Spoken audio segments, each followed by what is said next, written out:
Bonjour tout le monde, je crois qu'il est l'heure de commencer. Donc, je suis Danielle Gauvreau, directrice académique du Centre interuniversitaire québécois de statistique sociale. Je parle dans le micro pour les gens en visioconférence à l'Université Laval. Bonjour aux personnes qui sont là-bas, donc à Québec.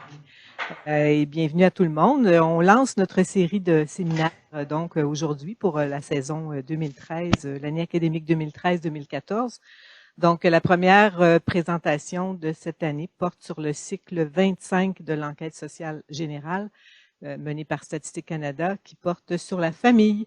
Et nous avons donc deux conférencières aujourd'hui. Pascal Beaupré qui va commencer la présentation, qui est de Statistique Canada, et Céline Lebourdet qui est professeure en sociologie à l'Université McGill et directrice du département et directrice aussi de l'antenne Concordia McGill. Donc, je vous laisse la parole. Merci. Donc, bonjour. On commence le séminaire avec le contenu essentiellement et après, on va enchaîner avec peut-être plus des idées de recherche ou de potentiel analytique de cette enquête-là. Donc, mon nom est Pascal Beaupré et je travaille à Statistique Canada depuis déjà quelques siècles. Donc, voici quelques images pour vous dire que la famille, c'est non seulement un sujet d'enquête, mais également quelque chose qu'on vit et qu'on voit à la télé. Peau de banane, pour ceux qui s'en souviennent, mais c'était une famille recomposée. En anglais, on avait Brady Bunch qui était beaucoup plus ancien, mais pour les besoins de la cause, j'ai décidé de prendre quelque chose de français. Donc, en gros, pour le domaine des enquêtes, il y a 3 types d'enquêtes. Je passe là-dessus pour les gens qui sont un peu moins familiers. Donc, d'abord, il y a des enquêtes de type transversal, qui sont des enquêtes qui servent essentiellement à faire le portrait. Donc, c'est un passage. Par exemple, le recensement. En 2006, on pose des questions aux gens sur leur état. Donc, par exemple, au moment de l'enquête, on leur demande quel est votre état matrimonial. Ils nous disent marié. Donc, on peut dire que cette année-là, les personnes étaient mariées. Il y a également d'autres enquêtes sociales générales qui sont de type transversal, comme celles sur l'emploi du temps et autres. Ensuite, il y a aussi des enquêtes par panel ou de passages répétés. Ce sont des enquêtes où on interviewe les répondants à plusieurs reprises, tout dépendant quand on les interviewe. Donc, on demande à chacun des passages aux répondants quel était son état. Donc, au passage 1, dans cet exemple-ci, la personne était célibataire et au passage 2, elle était mariée. Donc, on ne pose pas de questions sur l'âge ou encore le timing de l'événement, on l'établit entre les passages. Donc, c'était 2001 et T2 était 2006. On dirait que dans le 5 ans, la personne s'était mariée. Ensuite, pour les exemples, il y a l'ELNEIGE, qui n'existe plus malheureusement. Il y a aussi le Gender Generation Survey européen. Plusieurs sont par panel.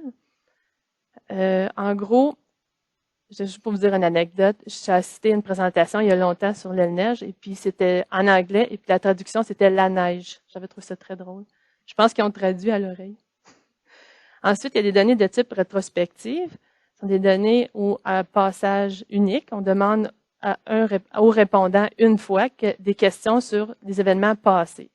Donc, c'est le type de l'enquête sociale générale sur la famille. Donc, un passage, on demande, par exemple, à la personne quels événements ont vécu, puis quand. Donc, l'âge, le mois, l'année, ce qui nous permet d'établir un parcours de vie du répondant. L'enquête sociale générale recueille de l'information à travers différentes questions, puis des fois, c'est difficile de voir comment on peut reconstruire le parcours du répondant. Donc, à travers les différentes sections, je vais vous donner des exemples comment on reconstruit le parcours de vie d'une personne.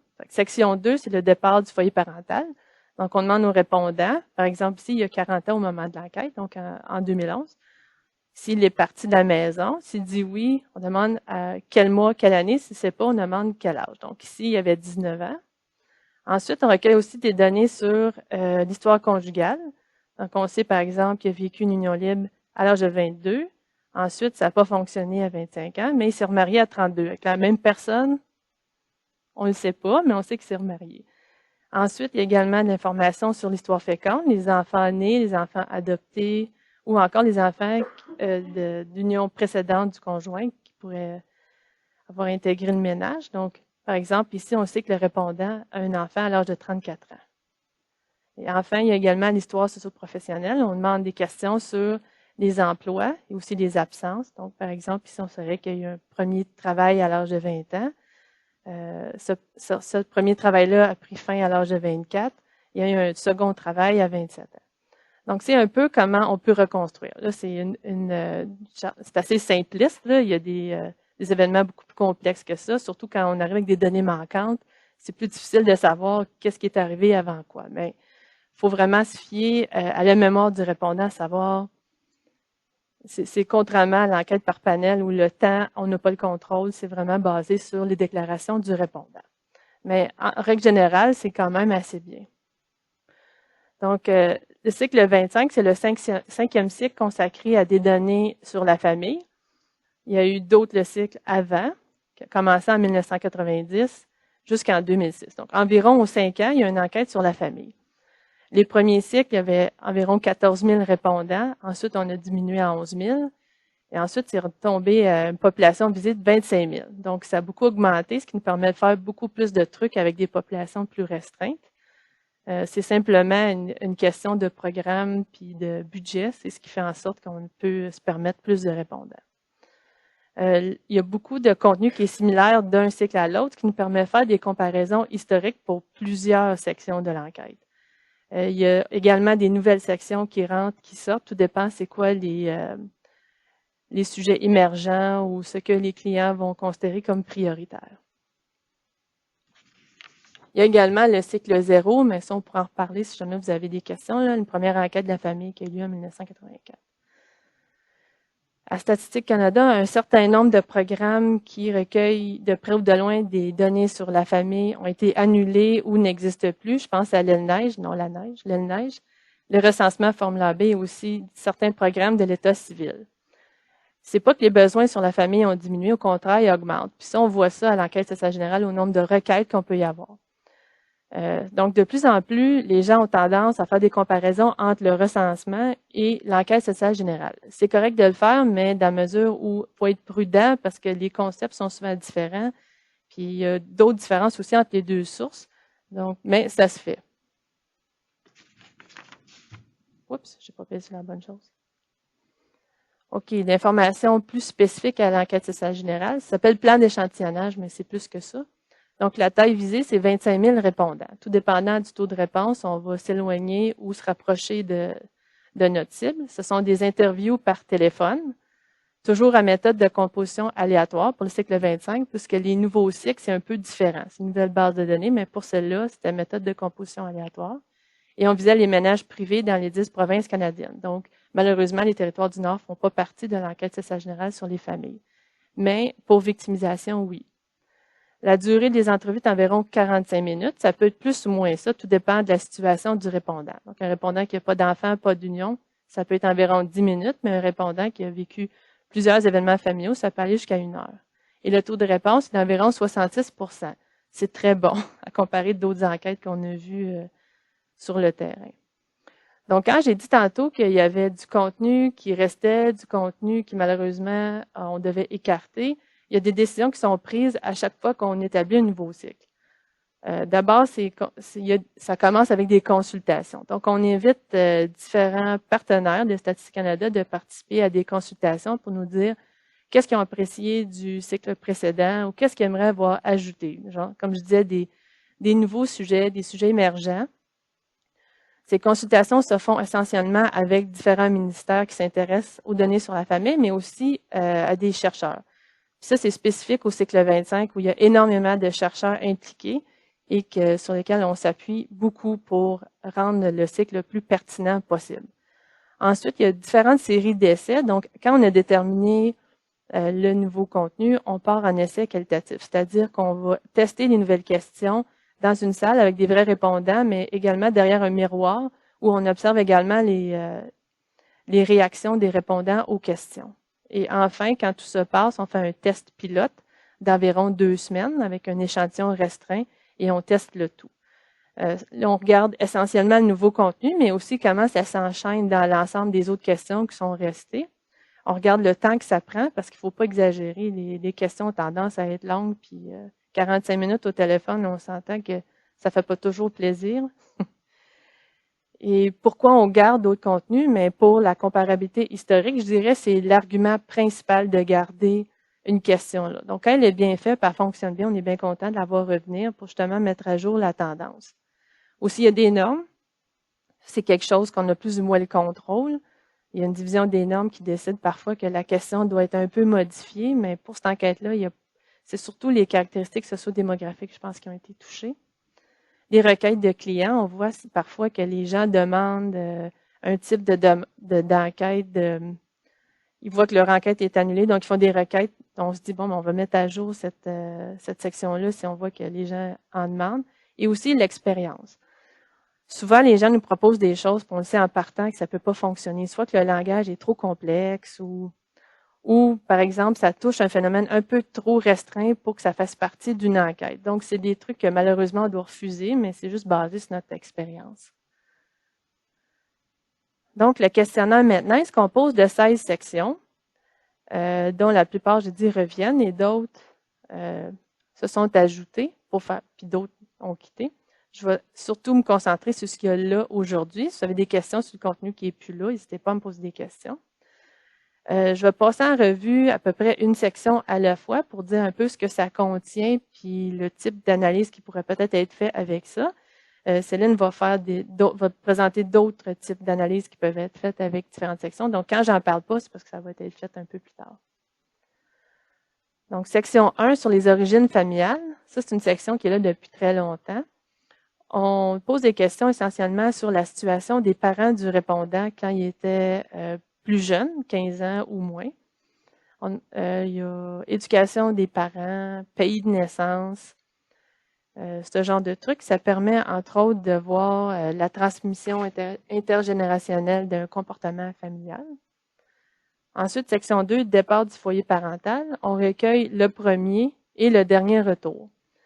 Pardon, le premier et le dernier départ, donc ce qui permet de recueillir aussi des retours là-dedans. On demande si la personne a déjà quitté, si oui, à quel âge ou quel mois, quelle année qui est converti en âge, ses revenus, et ainsi de suite. Donc, ça permet de mesurer le départ du foyer parental de façon plus dynamique que si on le regardait à partir du recensement, où on a généralement le nombre de personnes qui vivaient avec leurs parents. On ne sait pas s'ils sont partis ou pas avant. Section 3, les mariages. On recueille jusqu'à 4 mariages, c'est-à-dire 3 mariages précédents et le mariage actuel dans le cas où le répondant aurait dit qu'il était marié au moment de l'enquête. On cherche à connaître quand il s'est marié, si l'union a été précédée d'une union libre, l'âge du conjoint, s'il s'agit d'une union précédente, l'âge de l'ex-conjoint, la durée de l'union, s'il y a eu des enfants dans le cadre de cette union-là. Ensuite, les unions libres, même principe que les mariages, jusqu'à 4 unions libres. 3 unions libres précédentes et l'actuelle dans le cas où le répondant serait en union libre au moment de l'enquête. C'est pas un total de 8 unions qu'on recueille, mais bien 7, parce que c'est 3 précédentes et l'actuelle. Donc, c'est un peu le même pattern que les mariages. On cherche à savoir quand l'union a débuté et si elle a fini, quand elle a fini, l'âge du conjoint ou de l'ex-conjoint, la durée de l'union.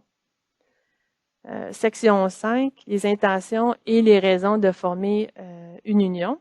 C'est une nouvelle section qui a été ajoutée cette fois-ci, dans la mesure où on voulait en savoir un peu plus sur pourquoi les gens décident de se marier ou pourquoi ils décident de rester en union libre. Parce qu'on se pose souvent la question, pourquoi au Québec, les gens sont plus en union libre que dans les autres provinces? Puis là, on évoque souvent la religion, puis toutes sortes de caractéristiques, mais on s'est dit peut-être qu'il vaudrait mieux de poser un peu plus de questions de type qualitative.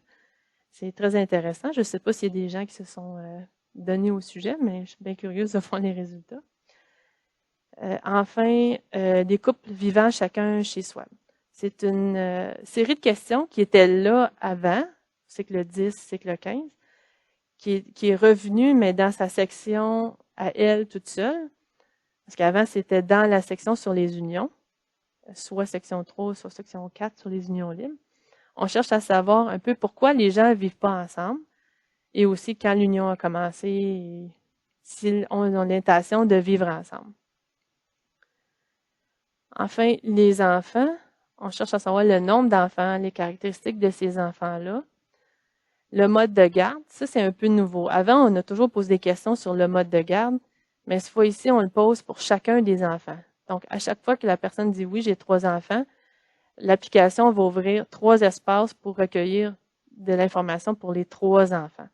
Et elle fait de même pour les modes de garde. Donc, on va savoir est-ce que votre enfant va à une garderie, si oui, depuis quel âge, et ainsi de suite. Puis cette section sur les enfants termine avec si l'enfant a déjà quitté le foyer parental. Évidemment, on ne pose pas cette question-là si l'enfant est très jeune. Là. Cette question-là est posée si les enfants ont un certain âge. Parce que les répondants peuvent avoir des enfants de 50 ans quand même. Là. Quand on pense enfant, on pense normalement 10 ans, 11 ans, mais les répondants peuvent être assez âgés. Section 7, organisation et prise de décision. C'est une nouvelle section aussi qui est apparue au cycle 25. C'est des questions qu'on a posées essentiellement aux gens qui se sont dit en couple au moment de l'enquête. On cherche à savoir comment les tâches domestiques sont partagées dans le cadre d'un couple, parce que c'est essentiellement fait par le répondant, par son conjoint, ou pas mal égal entre les deux. Même chose pour qui s'organise pour les finances, qui les paye et comment sont faites les décisions. Enfin, la tenue des comptes. Est-ce que les gens ont un compte conjoint, un compte unique? Est-ce qu'ils s'y partagent leurs finances? Et difficultés financières. Je l'ai appelé difficultés financières quand, dans le fond, dans la salle des sections, ça s'appelle résilience financière. Je trouve que le titre est peut-être pas le reflet des questions qu'il y a là. Parce que résilience, on n'a pas l'information de ces couples-là avant. Donc, c'est difficile de dire quelle était leur situation avant. Donc, il pose des questions sur si les gens ont des difficultés à boucler les fins de mois. Donc, c'est une première fois. Donc, s'ils ont des difficultés, on veut savoir sur quoi ils ont coupé, quels moyens ils ont pris pour se rattraper. Section 8, intention de fécondité. On cherche à savoir si les répondants ont une intention d'avoir des enfants ou s'ils ont l'intention d'en avoir d'autres. Ici, on parle surtout d'enfants biologiques ou encore d'adoption, bien essentiellement biologiques. Stérilisation, c'est le retour des questions qu'il y avait au cycle 15. Les questions avaient été modifiées au cycle 20 en 2006. Et puis là, c'est le retour. Donc, c'est possible de faire une mise à jour sur une perspective de 10 ans. Je dirais les questions sont pas mal identiques. Il y a eu l'ajout d'une question sur l'utilisation de la contraception. Et puis, mais la contraception pour prévenir une grossesse, pas la contraception pour d'autres usages. Et la fertilité. On ne s'est pas trompé, c'est vraiment la fertilité. Les gens souvent se trompent entre fécondité et fertilité. C'est la difficulté de concevoir. Il y a un ministère qui s'intéressait à savoir, c'était un sujet assez chaud à ce moment-là, là, quand Julie Snyder a fait son speech. Donc, on cherchait, mais c'était ça pareil.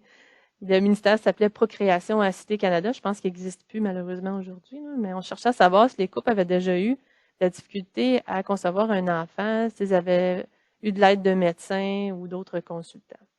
Donc, c'est une section intéressante. Je ne sais pas si elle est exploitée. Là. Il me semble que les chiffres étaient élevés des gens à première vue là, qui avaient consulté. Section sur les naissances et les adoptions, concentrée essentiellement sur les gens qui ont eu des enfants dans les 5 dernières années. On cherche à savoir s'ils ont pris un congé de maternité, un congé parental ou encore juste des vacances, tout dépendant si la personne travaillait ou pas. La durée du congé, aussi le type, comme je disais tantôt. Et s'ils ont reçu des prestations. Cette section-là était là en 2006, mais est revenue à la grande demande de plusieurs ministères pour mettre à jour. Mais cette fois-ci, on a ajouté des questions aux conjoints, sachant qu'un congé, c'est souvent partagé dans le cadre d'un couple. Section 10, c'est pas un secret de vous dire que c'est les ministères de la Justice qui s'intéressaient essentiellement à ça.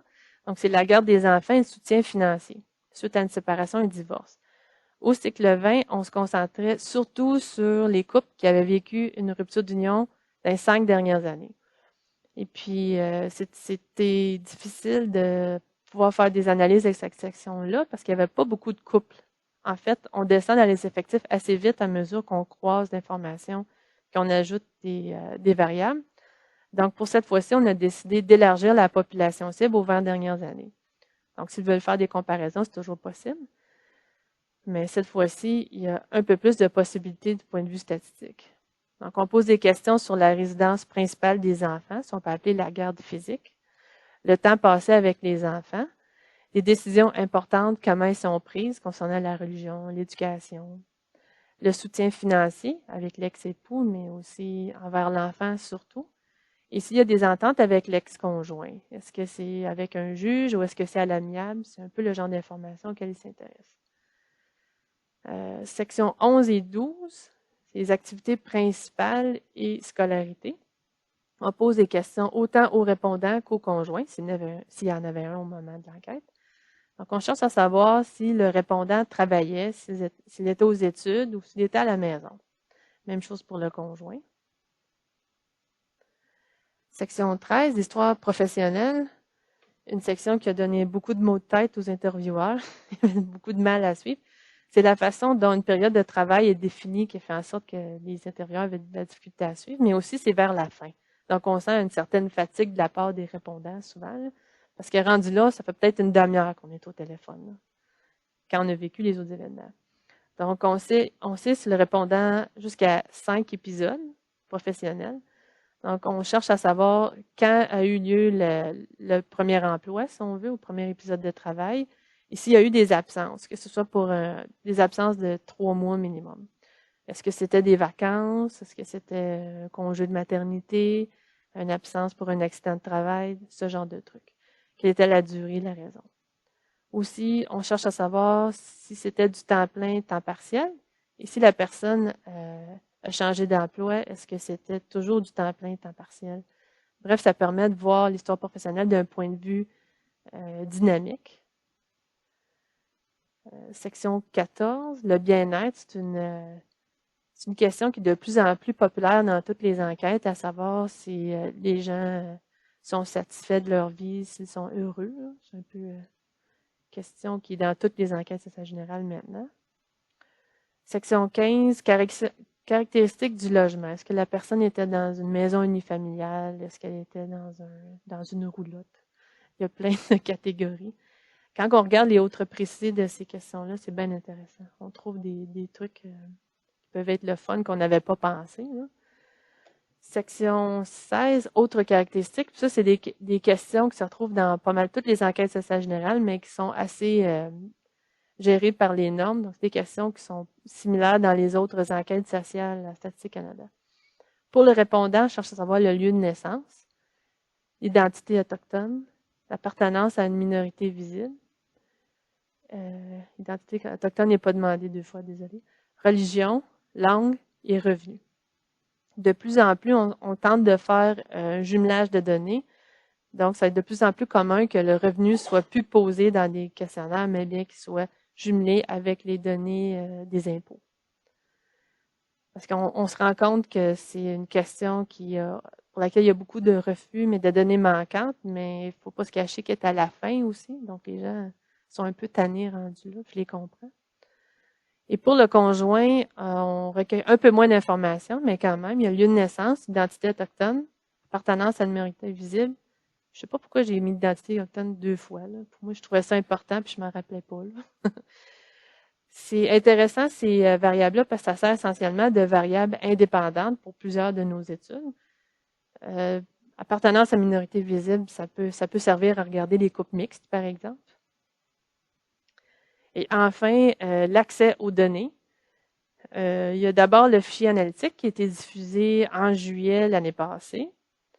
Si jamais c'est quelque chose qui vous intéresse, il faut compléter une proposition de recherche. J'imagine que votre représentant du centre va être bon pour vous diriger sur les étapes à suivre.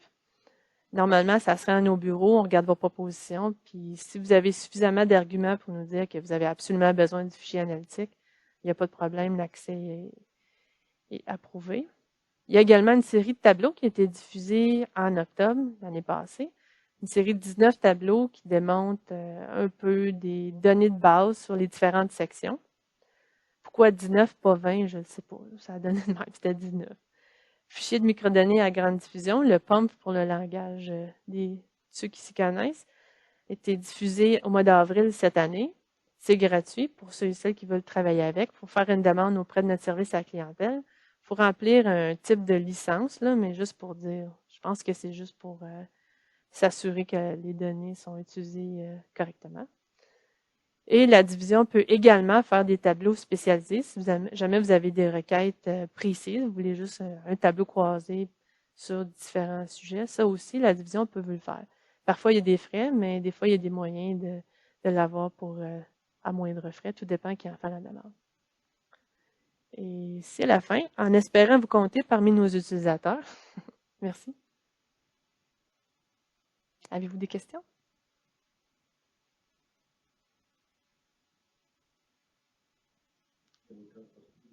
Question Québec?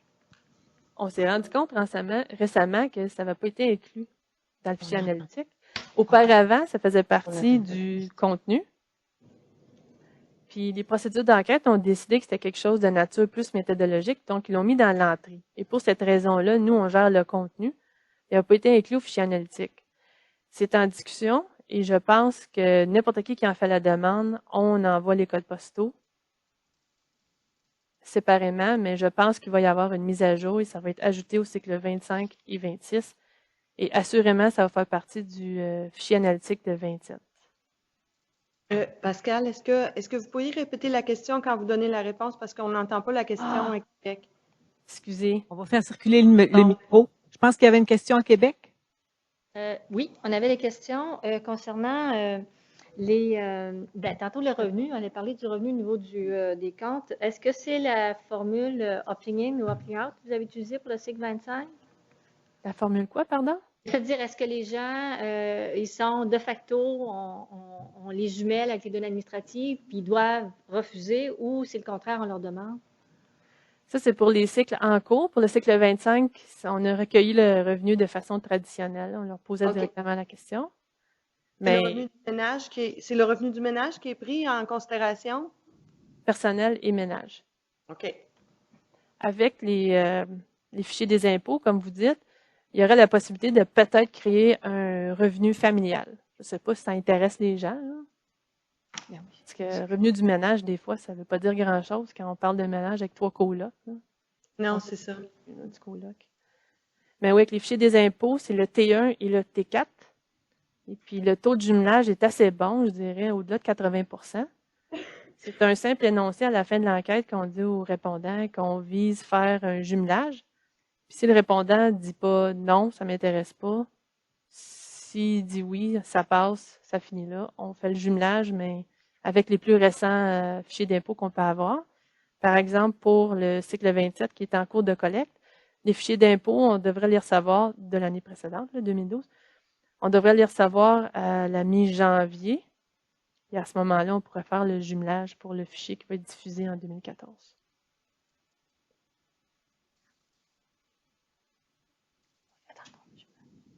Pas d'autres questions? Est-ce qu'il y a une question? J'aurais une autre petite question à Québec. Histoire professionnelle, j'imagine que quand vous posez les questions sur l'histoire professionnelle, vous y allez à rebours ou... Oui, on commence avec le premier emploi. Contrairement aux unions, on commence avec l'union actuelle et après ça, on va à rebours. Celle-là, on commence avec le premier emploi jusqu'au l'emploi le plus récent. Donc, c'est en ordre chronologique. OK, donc c'est pas à rebours. Non, pas à rebours. Parfait. Merci. Est-ce qu'il y a d'autres questions? Montréal, non? Peut-être juste une petite. Est-ce que tu pourrais dire quelques mots sur la différence entre le fichier analytique et puis le fichier de public? Absolument. Le fichier analytique, c'est essentiellement le fichier complet, si on peut dire, le fichier tel qu'il a été recueilli avec certaines variables dérivées. Le fichier public, c'est le fichier sur lequel on a dû enlever beaucoup d'informations pour des raisons de confidentialité, mais aussi respect de l'information des répondants. C'est quand les fréquences sont trop faibles, c'est-à-dire de plus en plus, c'est 10 et moins. L'information doit être soit retirée ou recatégorisée avec un autre groupe. Donc, il y a ça qu'on a fait. Il y a aussi des catégories, par exemple, 80 et plus, tandis que dans le fichier analytique, on aurait tous les âges. Mais l'autre est plus, je ne sais pas c'est quoi le terme, là, capé. Plafonné, je pense que c'est ça. Il y a beaucoup de variables qui apparaissent pas, malheureusement. Entre le fichier analytique puis le fichier de microdonnées, je dirais que le fichier public représente 45% du fichier analytique. C'est faible, c'est le pire, parce qu'il y a tellement d'informations qui peuvent être entrecroisées entre autant la matrice de composition du ménage à l'entrée qu'avec l'information qu'on recueille, que quand on croise l'information, on arrive à reconstruire toujours l'information du répondant. C'est très sournois. Donc, pour cette raison, par exemple, si on dit « Ah, il y a trop peu de répondants qui ont vécu 3 divorces », il faut les masquer. Mais on le masque là, mais aussi on le masque aussi dans plusieurs autres variables qui nous permettent de justement de voir que, nombre total d'unions, 4, on calcule les autres qui sont pas masqués, bien on en déduit qu'il y en a un autre là. Les autres enquêtes sociales générales, je dirais que entre les deux fichiers, le fichier public représente au moins 60% du fichier analytique original.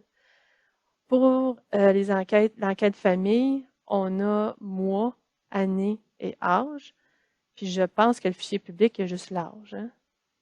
Ouais. On a travaillé très, très fort pour pouvoir vous garder dans le fichier public l'âge avec la décimale et ça a fonctionné. C'était beaucoup de travail, mais ça a fonctionné. Parce qu'on sait à quel point c'est important d'avoir l'âge avec la décimale quand on veut faire des analyses rétrospectives. Ça, c'est pas toujours bien compris, là, mais c'était accepté. Oui?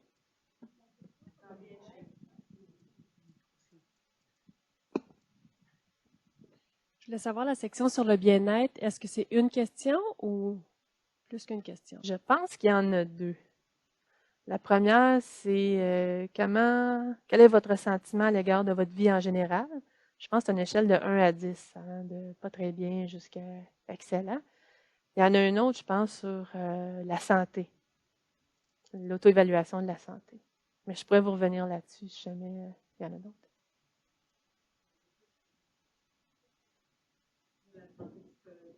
Ah oui, la santé mentale. Était dans celle-là? C'est possible. Je sais que la question a été ajoutée, mais je ne suis pas certaine si c'était là. Mais vous avez peut-être raison qu'elle était là, santé mentale.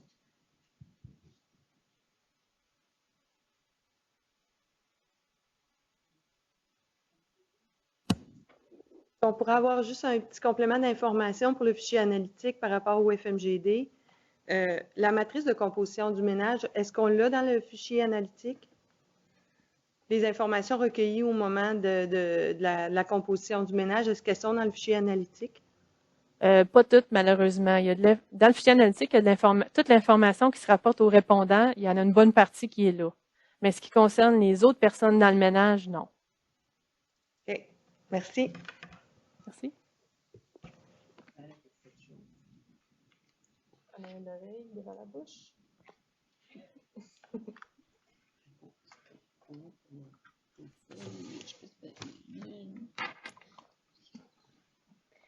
Ça va me rappeler dans le temps que je travaillais chez Bell Canada, l'été, comme emploi d'été, puis qu'on avait une affaire comme ça. Mais il y avait les deux oreilles dans ce temps-là qui étaient couvertes. Puis il fallait répondre « Téléphoniste, bonjour ». Ça n'a pas changé, hein? Ben, on ne passe plus beaucoup par les téléphonistes, par exemple. Bon, attends, ça c'est quel bouton? En train d'ouvrir la présentation. D'accord. Ça c'est la flèche à droite, je présume. C'est ça en bas, là. Ouais. Ouais. Pas le même que... Puis, bon, eh bien, bonjour. Moi, je suis une utilisatrice depuis longtemps. J'ai commencé avec le G0, moi, ce que j'appelle l'enquête 0, qui était 1984, qui était d'ailleurs la première enquête rétrospective sur la famille. Alors, mon plan de présentation, de la part des enquêtes sociales générales sur la famille, ça sera très bref. Bref survol de certains des thèmes que j'ai abordés par le passé, parce que vous voyez, la première enquête, c'est en 84, puis c'est depuis ce temps-là, je travaille sur la famille, alors j'ai eu le temps d'aborder beaucoup de thèmes, je ne ferai pas le tour. Puis je vais passer un peu plus de temps là, avec deux recherches récentes, une sur l'instabilité des unions libres qu'on a menée à partir de l'enquête sociale générale de 2006, mais on pourrait refaire la même chose avec 2011, et la gestion de l'argent, bien évidemment, c'est avec celle de 2011, puisque les données n'étaient pas là auparavant. Je me suis rappelé qu'on était venu avec Pascal, puis il y avait aussi une autre personne présenter l'enquête de 2006. Et cette fois-là, on était venu en 2007. Alors là, je me suis dit, mon Dieu, cette année, on est en retard. On n'est pas venu en 2012. Et puis là, j'ai regardé, par exemple, puis juste pour apporter une petite précision, quand le fichier analytique est devenu disponible dans les centres de données de recherche, c'était l'année passée, quelque part à l'automne. Et je me souviens que nous, quand on a commencé à travailler avec le fichier en octobre 2012, il y avait un petit problème. Parce que l'histoire des enfants, où on demande aux répondants là, tous les enfants qu'ils ont eu adoptés ou élevés, on avait juste l'information sur le premier enfant. Il manquait les autres, et donc c'est parce qu'il y avait fait une espèce de, comment tu dis, de photographie de l'essence, de la question. Puis comme c'était pas répété dans le questionnaire, il n'était pas revenu. Enfin bref, ça a été corrigé depuis ce temps-là. Alors, bon, quelle est la part des ESG pour appréhender les changements familiaux? Mais comme a dit Pascal, je pense, de grands échantillons de répondants, effectivement, depuis plusieurs années maintenant, c'est 25 000. Avant, c'était 10 000, et les fois qu'il y a eu plus que ça, c'est parce que la fois qu'il y avait 13 000, c'est par exemple le Québec avait acheté des sous-échantillons parce qu'il voulait être capable de faire des analyses. Bon, c'est ça, 6 enquêtes, parce que moi, l'enquête famille de 84, je la compte. Donc, effectivement, on peut dresser le portrait des familles puis suivre les évolutions à travers le temps. Des enquêtes rétrospectives qui permettent de reconstruire l'histoire des individus avec la belle petite ligne que tu avais mis, on est capable de reconstruire, puis de voir comment ces changements-là, comment les histoires ont varié au fil des générations. Donc, ça, on peut mettre... Les enquêtes n'ont pas été mises ensemble pour toutes les enquêtes familles, la partie rétrospective de 84 à maintenant. Alors, je sais qu'il y avait mis les enquêtes sociales générales. Il y en a mis le 20 ans, mais je pense qu'il n'y avait pas toutes les informations. Ça serait intéressant plutôt que d'avoir à recoller toutes les enquêtes. Des histoires qui permettent de repérer les familles, je vais en reparler un peu tantôt, contrairement peut-être au recensement où on a seulement les gens qui habitent ensemble au moment du recensement. Et quand les enfants se promènent entre deux familles, ben, il faut dire dans quelle famille ils sont la majorité du temps ou où ils étaient la veille du recensement. Tandis qu'ici, comme on a l'histoire passée des répondants, on peut savoir si les répondants ont eu d'autres enfants par le passé qui habitent pas avec eux. Donc, ça permet quand même là, d'avoir une idée peut-être un peu plus large des constellations familiales. Et l'autre chose aussi, c'est un échantillon d'hommes et de femmes qui vivent des histoires, parce que les hommes et les femmes, maintenant qui se séparent, qui se remettent en union, qui vivent des histoires différentes. Donc, je pense que c'est très intéressant de pouvoir avoir les deux. Donc, je m'en vais tout de suite à des styles d'analyse qu'on avait fait par le passé. Ça, c'était avec l'enquête sur la famille de 2001. C'était avec Philippe Paco, c'était sa thèse de doctorat. On avait étudié les dynamiques d'entrée et de sortie du marché du travail des hommes et des femmes. Ici, peut-être juste revenir, quand Pascal disait tantôt qu'on recueille les informations sur les épisodes de travail. Le premier épisode de travail, c'est un épisode de travail qui a duré au moins 6 mois, pendant qu'on n'était pas aux études à temps plein.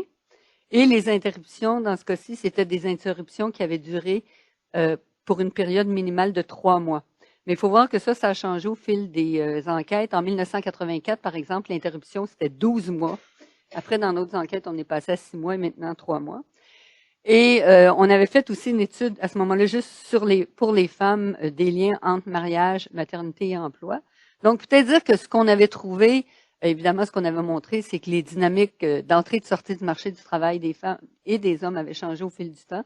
L'entrée se faisait de manière beaucoup plus progressive maintenant, souvent par le biais d'emplois atypiques, surtout les emplois à temps partiel. Mais évidemment, les interruptions étaient beaucoup plus liées à des causes économiques, s'il y avait eu, par exemple, mise à pied, alors que les femmes, ça continuait quand même d'être beaucoup plus motivées par des raisons familiales. Les liens entre mariage, maternité et emploi, ce qu'on a observé au fil du temps, c'était que, évidemment, on a beaucoup moins maintenant de liens directs entre le fait pour une femme de se marier et de vivre une interruption de travail. Par contre, la présence d'un enfant, ça devenait important. Et une chose qu'on avait remarqué, effectivement, c'est que, par exemple, les femmes qui avaient un enfant avant d'entrer sur le marché du travail, pour elles, l'enfant avait joué un rôle très important, mais à ce moment-là, souvent, c'est que quand on regardait de plus proche, c'était un groupe particulier de femmes. Dans le fond, souvent des femmes qui avaient eu les enfants très jeunes, et donc, pour qui déjà l'entrée en emploi serait plus difficile.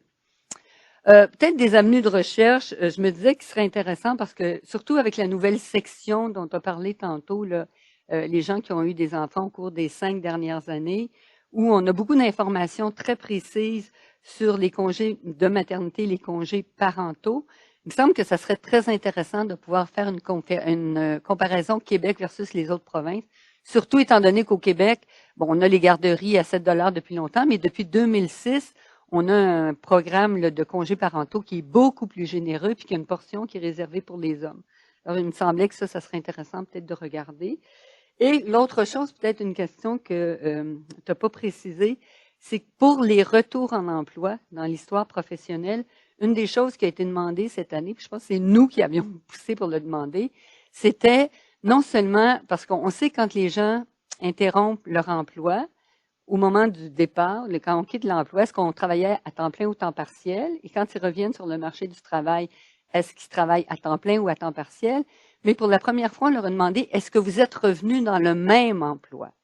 Et la raison pour laquelle on avait demandé ça, c'est que Shell et Phipps avait déjà montré, en utilisant l'enquête sociale générale de 95, où cette question était là, que très souvent, ça expliquait les inégalités de revenus entre les mères et les femmes qui étaient sans enfants, parce que quand il y avait des interruptions, les femmes, après un enfant, souvent ne reprenaient pas le même travail, mais souvent prenaient un emploi différent, peut-être avec c'est pour ça moins de responsabilités, donc moins de revenus. Donc, enfin, ça, c'est des nouvelles choses qu'on pourra faire avec cette enquête-là. L'autre chose, la dynamique de la vie en famille recomposée, approchée par le biais des histoires conjugales et parentales. Ça, c'est un travail qu'on avait fait avec Valérie Martin. Elle aussi, c'était pour sa thèse de doctorat. Je vous avouerai bien candidement que je ne suis pas sûre qu'on va rembarquer dans des histoires de famille recomposée. Reconstruire les trajectoires, reconstruire les épisodes, c'est un travail qui est très long. Ce qu'on avait fait aussi, il faut bien voir, c'est que jusqu'en 2011, on n'avait aucun moyen d'identifier les familles recomposées dans les recensements. Et donc, d'avoir ici l'information, c'était très important. Même, je pense que c'est seulement à partir de 95 qu'on pouvait, au moment de l'enquête, identifier les familles recomposées, puisque avant, il fallait se servir de l'information rétrospective, parce que tout ce qu'on savait jusqu'en 90, c'était, par exemple, je vis dans ce ménage avec mes enfants et un conjoint, mais l'histoire ne dit, je vais avec mes enfants, puis mon conjoint n'est pas le père de mes enfants, mais on n'avait pas la situation inverse. Donc, on trouvait seulement la moitié des familles recomposées. Il fallait retourner dans l'histoire familiale pour être capable d'identifier est-ce que cet enfant-là était né dans le cadre de l'union en cours. Bon, maintenant, avec la matrice qui n'est pas malheureusement dans le fichier public, on est capable donc la matrice des liens entre les membres du ménage. On est capable de savoir exactement qui sont les enfants de qui, et on a maintenant l'information au niveau du recensement. Ici, on s'est intéressé donc non seulement à regarder, faire une mise à jour du nombre de familles recomposées, les caractériser ces familles-là, mais on a aussi analysé les facteurs qui étaient associés aux ruptures d'union dans les familles recomposées et aussi à la naissance d'enfants en famille recomposée. On l'a fait, par exemple, seulement avec le premier épisode de famille recomposée, parce qu'il faut dire que les gens peuvent vivre plus qu'un épisode de famille recomposée s'ils se reséparent, se remettent en union avec un nouveau conjoint. Et évidemment, ce qu'on avait observé, c'était que les facteurs associés aux ruptures d'union, dans les familles recomposées, le type d'union, c'est-à-dire que les couples de familles recomposées mariées ont moins tendance à se séparer que les couples en union libre. Et il y avait aussi la composition de la famille. Est-ce que c'est une famille avec un beau-père, avec une belle-mère ou avec un beau-père et une belle-mère? Je vais y revenir un peu après. Du côté de l'arrivée de la naissance d'un enfant, évidemment, ce qui joue de façon importante, c'est l'âge de la femme, par exemple, le type d'union.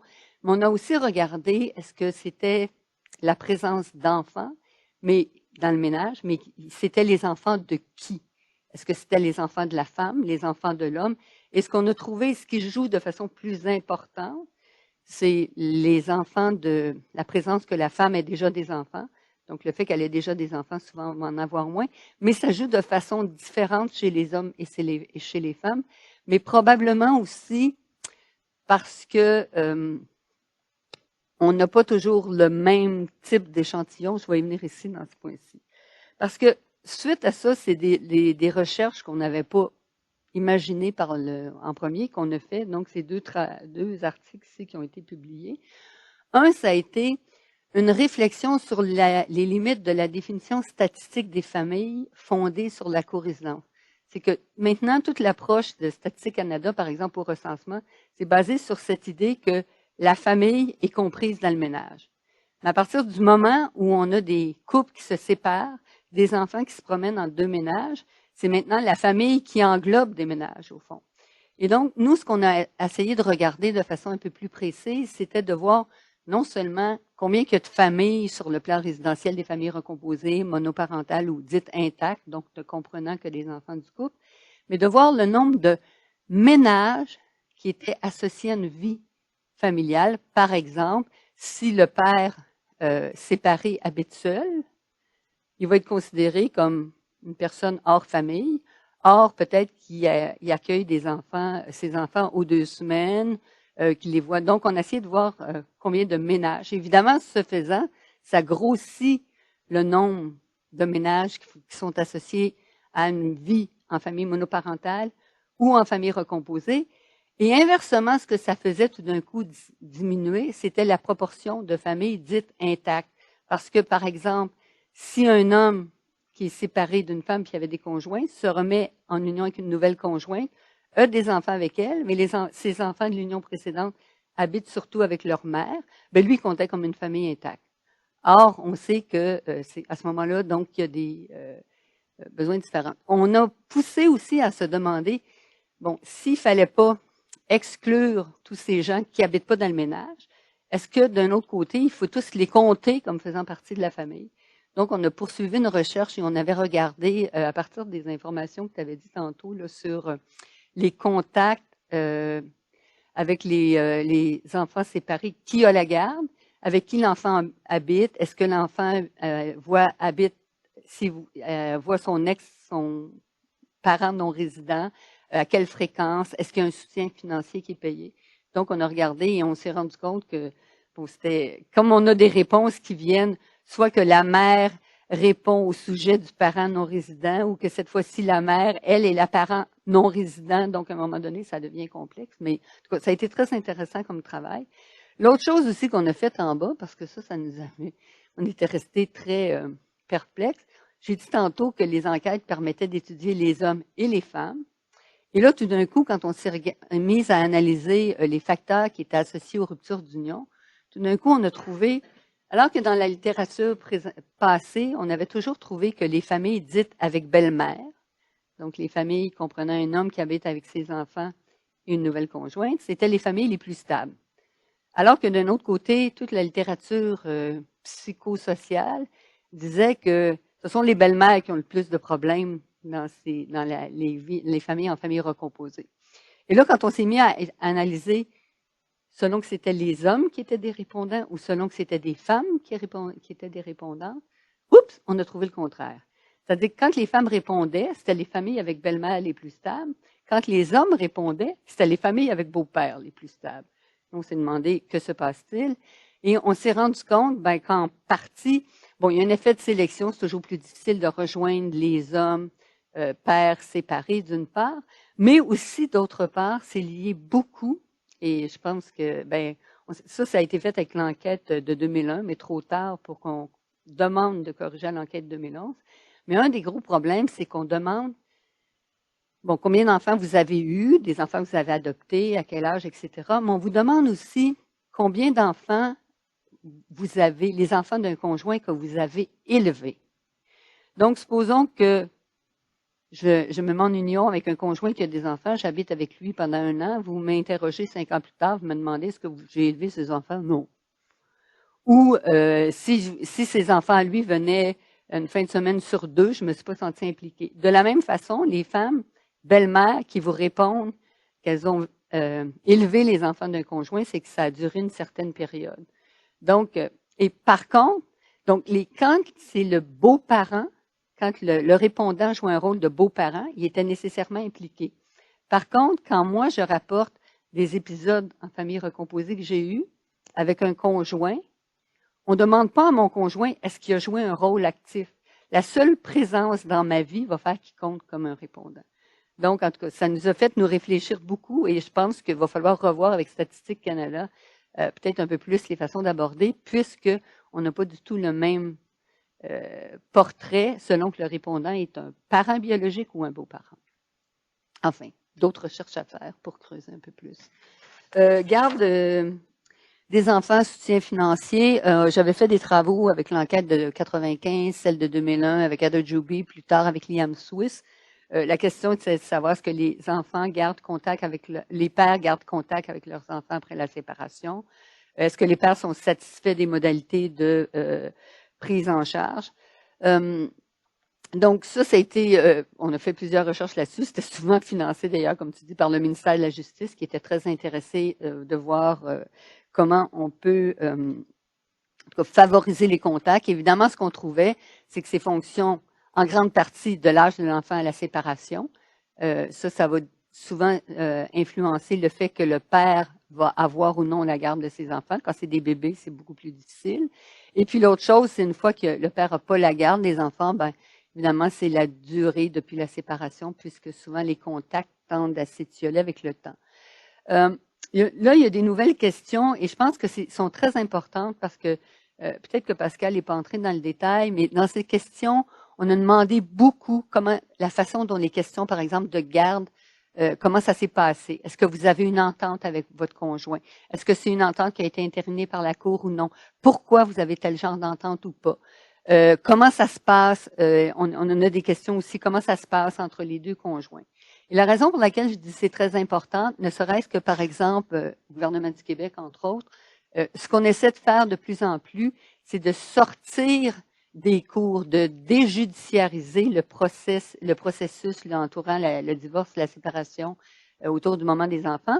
Mais par contre, on se demande quel risque d'être l'impact qu'on va trouver. Est-ce que effectivement le fait qu'on sorte ça de la cour, ça va faciliter les relations entre les parents et les contacts entre les parents-enfants, ou est-ce que ça risque de se ramasser à la cour pour d'autres questions? Alors ici, on a des questions, comme tu avais dit tantôt, qui prend les décisions importantes pour les enfants et toute la question sur le soutien financier des enfants. Bon, voilà, ça, c'était les recherches passées que j'ai faites. Bon, de la date, puis les plus nouvelles années. Union libre ou mariage, quelle importance? Bon, ne serait-ce que parce que présentement, presque 40% des couples au Québec vivent en union libre, comparativement à 14% ailleurs au Canada. Plus de la moitié des naissances au Québec se produisent hors mariage et même en fait, près de 60% des enfants naissent aujourd'hui de parents en union libre. On n'avait pas les mêmes proportions là, pour le reste, mais vous voyez, l'ensemble des naissances hors mariage, c'était simple ou double entre le Québec et l'ensemble du Canada. Donc, dans les autres provinces, ça doit probablement être plus autour de 20-25%. La grande question, l'union libre est-elle en voie de se substituer au mariage?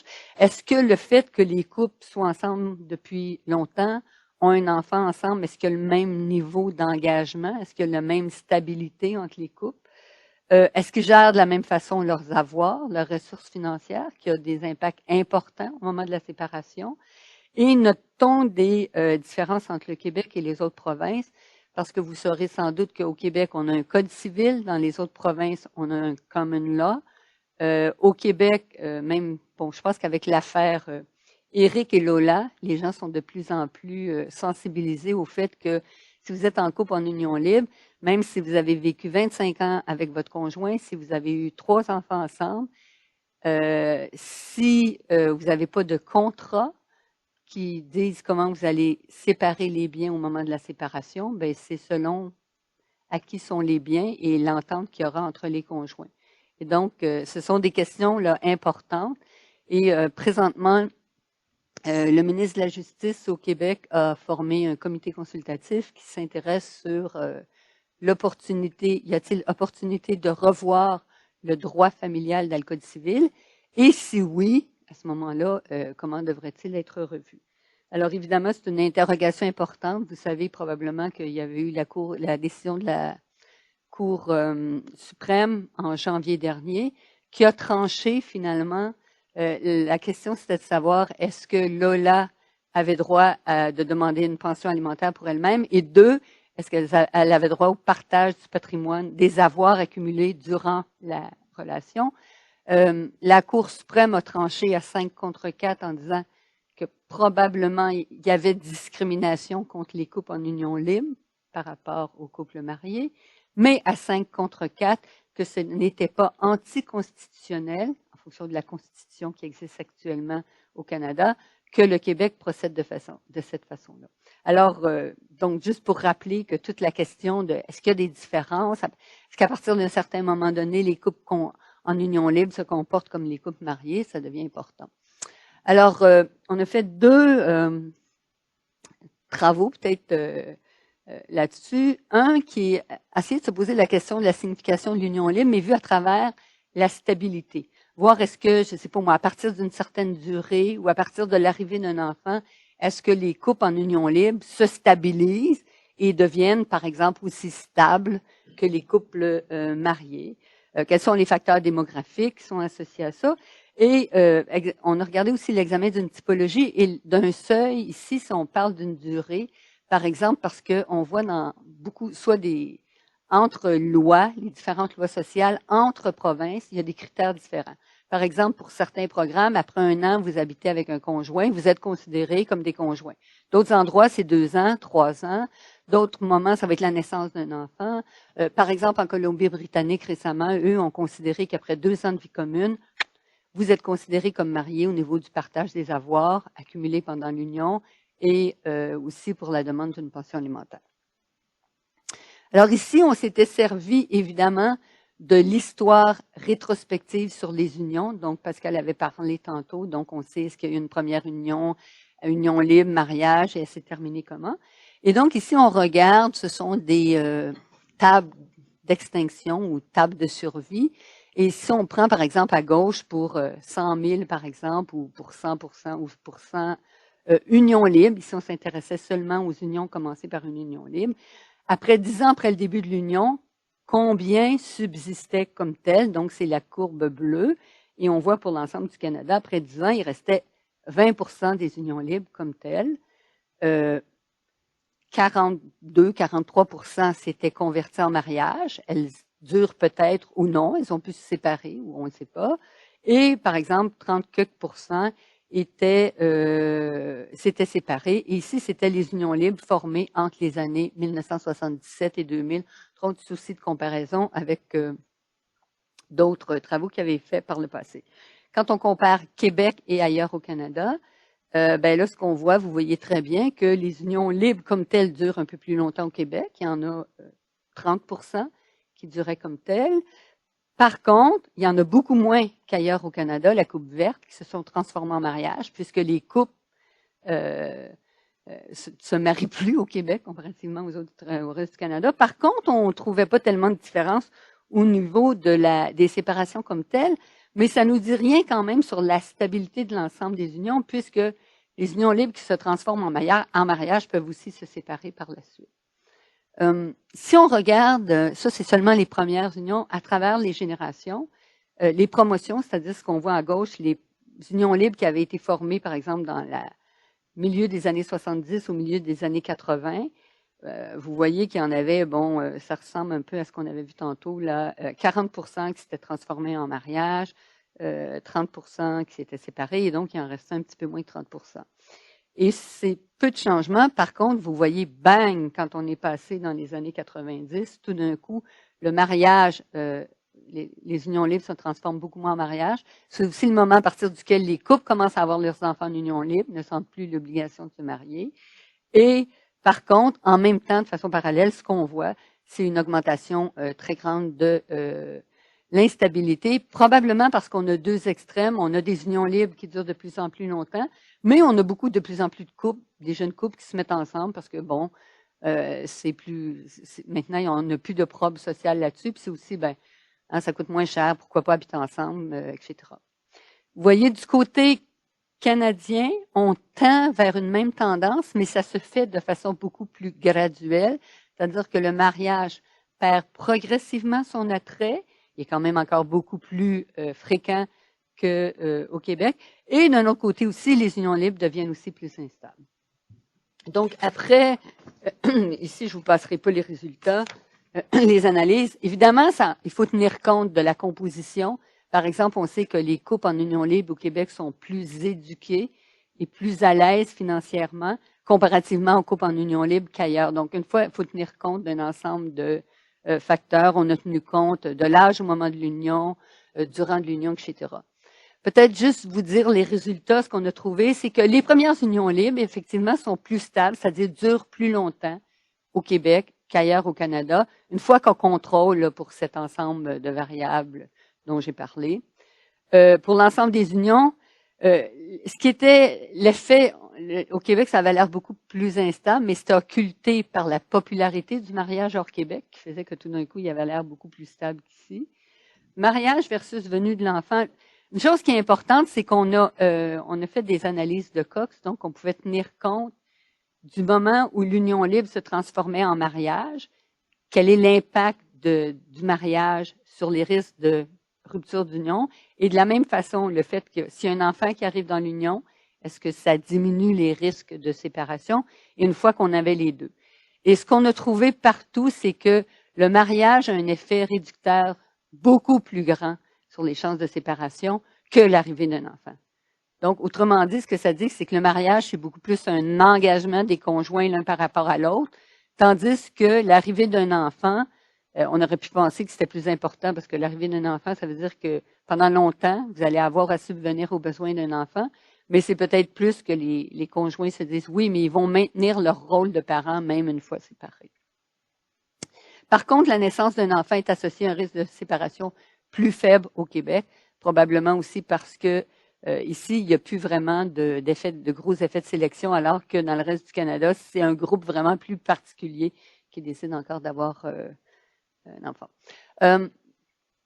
J'avance, j'en ai à peu près pour 5-10 minutes, ça va encore? L'autre chose qu'on avait fait dans cet article-là, c'est qu'on a essayé de se questionner sur la signification de l'union libre en reprenant un peu la typologie qui avait été développée par Catherine Villeneuve-Gocalpe et qui avait été reprise par Dumas et Bélanger au Québec. C'est une analyse qu'il avait faite en 1990 où il avait classé les unions libres là, dans les 6 catégories. Par exemple, un prélude au mariage, c'était les couples là, qui se mettaient en union libre et ils se mariaient grosso modo dans l'année.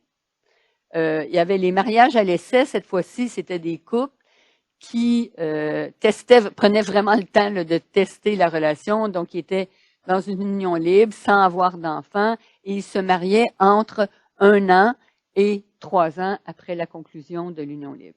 Les unions stables sans engagement, donc c'était des unions libres qui avaient duré au moins 3 ans et dans lesquelles il n'y avait eu ni enfant ni mariage dans ce premier 3 ans. Substitut au mariage, c'était cette fois-ci des couples qui avaient un enfant sans se marier et qui n'avaient pas de rupture non plus pendant les 3 premières années de l'union.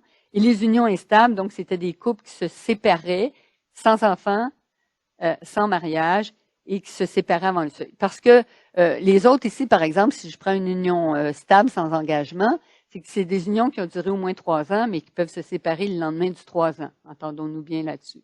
Et ici, l'essai qu'on voulait faire, c'est de se poser la question, parce que d'ailleurs, on a demandé à des juristes à un moment donné, puis de dire, bon, ben, les différents seuils que vous trouvez, puis dans l'affaire Éric Lola, par exemple, il disait, bon, ben, après 3 ans de vie commune, les couples devraient être considérés comme mariés. On se disait, mais il vient d'où le 3 ans? Est-ce que ça a déjà été étudié? Est-ce que c'est un seuil où vraiment il y a une coupure après 3 ans, les seuils sont différents? Donc, on a refait l'exercice et en prenant un seuil à 3 ans et un seuil à 5 ans. Et juste vous dire qu'il y avait, je pense qu'il y avait à peu près 2% des unions libres là, qu'on a laissé tomber, qui étaient des cas plus compliqués, là, qui tombaient pas dans ces catégories-ci, mais c'était vraiment une toute petite minorité. Donc, voilà. Si on prenait le seuil à 3 ans, voilà à quoi ça ressemblait. Donc, si on voit en bas, c'est qu'il y a, seuil de 3 ans, il y a 16% des unions qui s'étaient déjà transformées en mariage. 17% étaient des unions instables, donc séparation avant 3 ans, sans enfant, sans mariage. La moitié quand même des unions stables sans engagement, des unions libres qui duraient au moins 3 ans sans qu'il y ait d'événements autres. Et ce qu'on appelait les substituts au mariage, c'était 16% qui étaient comme ça. J'ai mis au-dessus que c'était des unions qui étaient conclues au moins 5 ans auparavant, puisque si on voulait adopter le seuil de 5 ans, ben, il fallait se donner le 5 ans. Colonne suivante, on adopte cette fois-ci le seuil de 5 ans et évidemment, le seul groupe où ça peut changer, ce sont les unions stables sans engagement. Puisque les préludes au mariage sont déjà mariés, bon, donc ça change pas. Où est-ce qu'ils vont aller? Donc, on voit que les unions stables sans engagement, vous voyez, si on prend 2 ans un peu plus loin, les unions stables sans engagement, on passe de la moitié au tiers. Okay? Où sont allées ces unions stables sans engagement? bon, on voit que la part des unions instables, elle, augmente de 17 à 24 %. Donc, ce sont des couples qui n'auront pas d'enfants, qui n'auront pas de mariage, puis qui vont se séparer dans les 5 années suivant la mise en union. Les mariages à l'essai vont augmenter un peu aussi, passer de 12 à 16 %, ainsi que les substituts au mariage, donc des couples qui vont avoir des enfants. Et là, cette fois-ci, ce qu'on a fait après, c'est qu'on a regardé pour chacun de ces groupes quelles étaient les possibilités de se séparer, de s'être séparés 10 ans après le début de l'union. Et on a comparé ça aussi au mariage.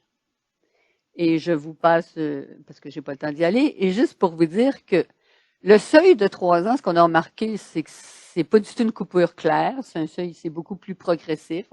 Les ruptures continuaient de se produire ou les enfants continuaient d'arriver dans l'union. Ce qu'on a appelé les substituts au mariage, donc ceux qui avaient eu un enfant sans se marier, ils se rapprochent en termes de probabilité de séparation des préludes au mariage. Donc, ça, c'est ceux qui avaient duré juste 1 an. Si on prenait un seuil de 3 ans, et des mariages à l'essai, si on prenait une durée de 5 ans. Donc, on voyait que ça commence à se stabiliser un peu plus. Et ce qu'on a vu encore une fois, c'est que la naissance d'un enfant ne traduit pas nécessairement un engagement à long terme vis-à-vis de l'autre, comme d'ailleurs on l'avait vu dans l'article précédent. Voilà. Dernier exemple, qui est celui sur lequel on travaille présentement, où on s'intéresse beaucoup à la question de la gestion de l'argent au sein des couples. Ici, on va s'intéresser surtout, est-ce que les couples ont des comptes de banque séparés ou conjoints et où va l'argent des revenus qui rentrent? Est-ce que, par exemple, si les deux conjoints ont des comptes de banque séparés, à ce moment-là, on a demandé à la fois aux répondants où va son argent et on a demandé aussi où va l'argent du conjoint. Donc, si on a des comptes conjoints, bon, par exemple, si on a juste un compte conjoint, tout l'argent va dans le compte conjoint. Si on a un compte conjoint et un compte séparé, on peut dire, bon, la moitié de mon revenu va dans un compte et l'autre moitié va ailleurs et vice-versa. Okay? Et ce qu'on avait vu, c'est que dans les travaux passés, il faut dire qu'au Canada, on n'avait pas de recherche à part, je pense qu'il y avait eu, si je ne m'abuse, en 1994, dans l'ISSP, International Social Survey Program. Le Canada avait participé cette année-là dans l'enquête et il y avait eu des questions qui avaient été posées, mais depuis ce temps-là, on n'avait pas de questions là-dessus, sauf si je me rappelle bien, il y a une autre enquête, je pense que l'enquête sur les réseaux sociaux qui ont demandé une question semblable, une autre enquête sociale générale. Une question qu'on s'est posée, c'était, on a toujours trouvé qu'il y avait une différence entre les couples mariés et les couples en union libre dans les différents pays qui ont été examinés par le passé. Et donc, l'idée que ça donnait, c'est que ça n'avait pas l'air lié à si on peut dire, la signification ou en tout cas l'importance de l'union libre dans les différentes sociétés, puisqu'on retrouve partout la même chose. Par contre, justement, l'enquête, l'ISSP dont j'ai parlé, c'est qu'on n'avait jamais d'informations sur la durée de l'union. Par exemple, on voyait les couples mariés, les couples en union libre, une différence, mais est-ce que ça fait 2 ans qu'ils sont en couple ou 10 ans qu'ils sont en couple, on ne le savait pas. Et l'autre chose qu'on ne savait pas non plus, on savait est-ce qu'il y a des enfants dans le couple, mais on ne savait pas est-ce que ce sont les enfants biologiques des deux conjoints ou est-ce que c'est une famille recomposée, puisqu'on sait que les familles recomposées sont beaucoup plus nombreuses à être en union libre. Donc, on a décidé de nous faire une comparaison Québec-Haute-Province. On trouvait que c'était une belle comparaison à faire. Je l'ai montré tantôt, 2 régimes démographiques, je peux dire, différents. Il y a beaucoup plus d'unions libres ici qu'ailleurs au Canada. Puis l'autre chose, en plus, on a des régimes juridiques différents. Donc, par exemple, les couples en union libre sont beaucoup moins protégés ici au moment de la séparation, puisque tant qu'ils sont ensemble, il n'y a pas de différence.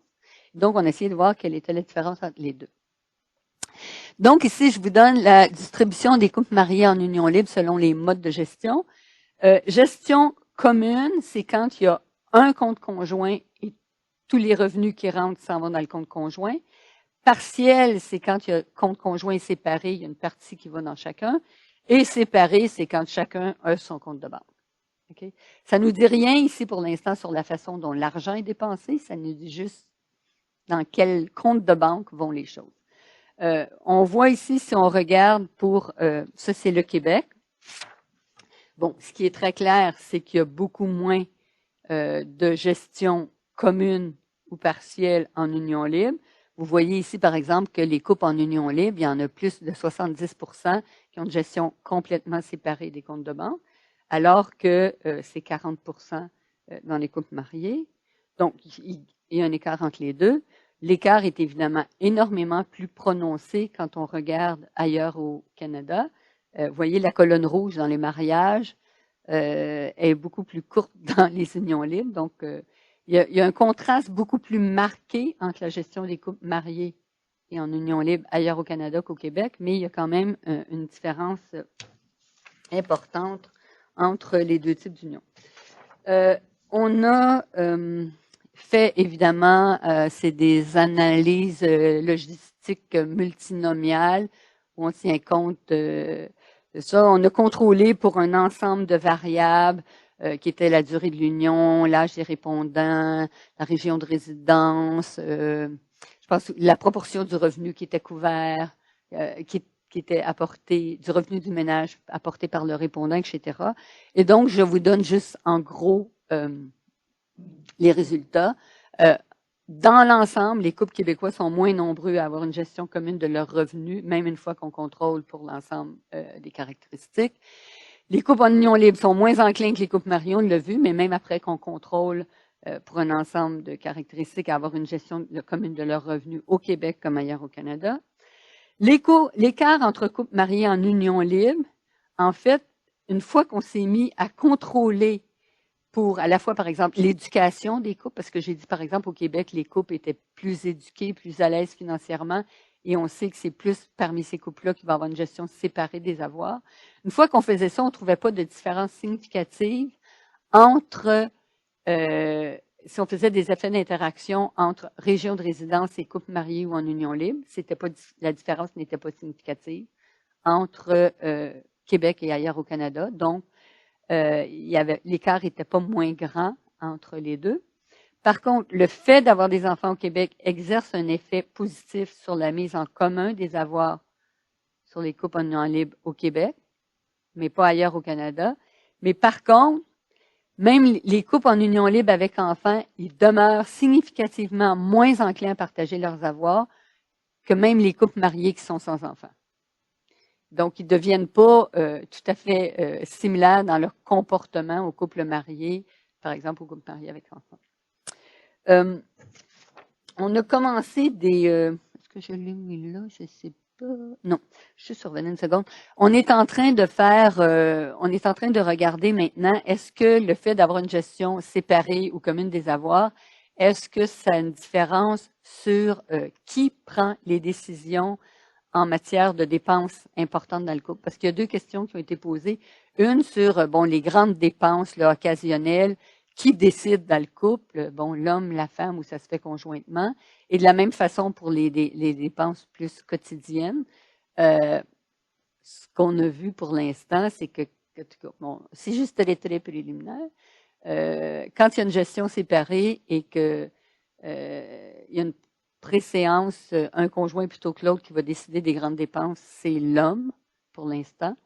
Et on a regardé, l'autre chose qu'on a essayé de voir aussi, est-ce que la gestion séparée ou commune des avoirs a un impact sur la gestion du travail domestique, donc la division, qui s'occupe de quoi.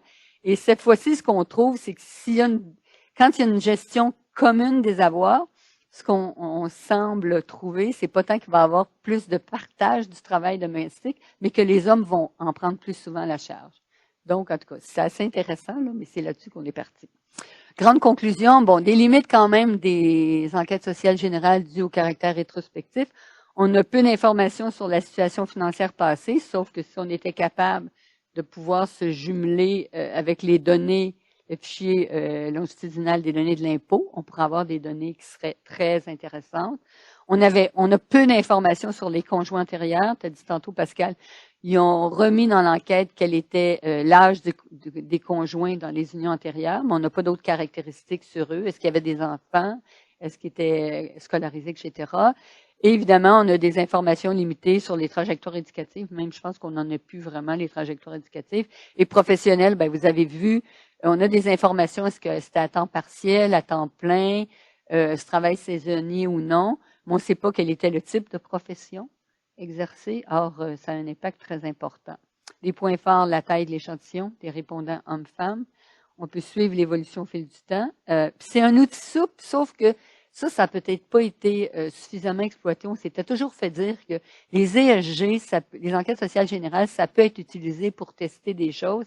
Et entre autres, on avait beaucoup poussé, par exemple, pour que l'enquête sociale générale, le cycle 20, donc de 2006, les répondants qui avaient 44 ans et plus, sur lesquels on avait toute l'histoire familiale, ont été réinterviewés l'année suivante dans le cadre de l'enquête sociale générale 21, qui était sur l'aide fournie et reçue.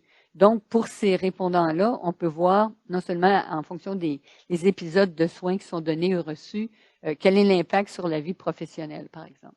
Voilà, je m'arrête là-dessus. Merci.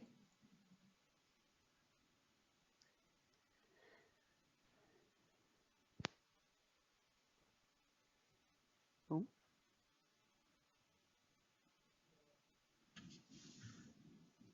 Y a-t-il des questions? Ou à Québec?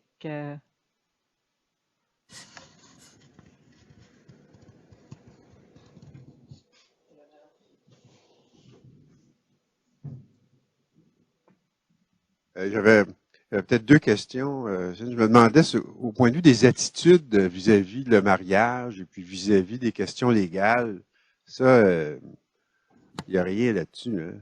Parce que quand tu parlais de la question 3 ans, 5 ans, c'est intéressant de demander aux gens, dans l'enquête, qu'est-ce qu'ils pensent. Bien, juste une chose, tantôt, Pascal a mentionné, on n'a pas demandé sur les attitudes comme telles, mais on a demandé, par exemple, à ceux qui étaient en union libre, pourquoi ils s'étaient pas mariés. Puis on a demandé aussi, je pense, à ceux qui étaient mariés, pourquoi ils s'étaient mariés, en tout cas, des choses comme ça. En tout cas, je suis pas sûre qu'on va pouvoir aller très, très loin, parce qu'une fois que tu tombes, en tout cas, les groupes à qui on a posé la question, les petits nombres de cas. Sauf que, une chose, on a regardé très, très vite à un moment donné. Ce que j'ai trouvé très intéressant, c'était que les réponses sont très différentes au Québec qu'ailleurs au Canada. Au Québec, une des principales raisons pour lesquelles ils disaient qu'ils ne sont pas mariés, c'est rejet de l'institution. On n'entend pas ça du tout. Rejet de l'institution du mariage, on n'entend pas ça ailleurs dans les autres provinces. Les autres provinces, ils vont plutôt donner des réponses comme ça coûte trop cher, c'est compliqué, des choses comme ça. Donc, ça, il va falloir qu'on regarde de plus proche. Donc, il y a des questions là-dessus, mais il n'y a pas eu il me semble qu'il n'y a pas de questions sur les attitudes, qui devaient. Il n'y a pas de questions. Mais au moins, il y a ces questions-là qui ont été introduites et qui devraient être intéressantes à regarder. L'autre question qui serait intéressante, c'est de demander aux gens s'ils ont une idée des probabilités de rupture. Je leur demande, en général, combien de temps vous pensez qu'une union dure en moyenne? C'est quoi la probabilité que vous pensez qu'une rupture va se faire ou non? Mais tu sais, juste ça me rappelle aussi que l'autre chose, quand il demandait aux gens pourquoi ils ne s'étaient pas mariés, parce que je me souviens quand il y a eu toute l'histoire d'Éric, puis là, il y a eu un grand débat à un moment donné, puis c'était de dire mais les gens, quand ils se mettent en union, sont en amour, ils ne pensent pas se séparer, ils ne parlent pas de ça, ils ne veulent pas en parler, etc. Une des raisons pour lesquelles ils ne se marient pas, ça va être trop compliqué si on se sépare. Ils le disent ça, ils sont en union libre et ils vous disent, si on leur demande pourquoi vous n'êtes pas mariés, il y en a une proportion importante, puis il me semble que c'était plus important au Québec qu'ailleurs au Canada, ça va être plus compliqué si on veut se séparer. Donc, ils y pensent. Peut-être qu'ils n'en discutent pas entre eux, mais ils y pensent. Mais ils n'ont pas posé la question combien de temps vous pensez que... Les raisons pour choisir un mode plutôt qu'un autre, est-ce que c'est une question ouverte ou il y a des propositions de réponse qui sont faites? Je me souviens plus comment ça a été fait, parce que moi, j'ai regardé sur... Elle était ouverte, hein? Puis ils ont regroupé, je pense, que ce qu'on a, nous. Sur le questionnaire, il y a des caractères qui sont gras et d'autres qui ne le sont pas. Quand les catégories de réponse sont caractères gras, ça veut dire que c'est lu au répondant. Mais quand ça ne l'est pas, ça veut dire que c'est là pour aider l'intervieweur, pour faciliter la saisie. Ces questions-là, il n'y a pas de réponse suggérée, mais les choix de réponse sont dans le questionnaire.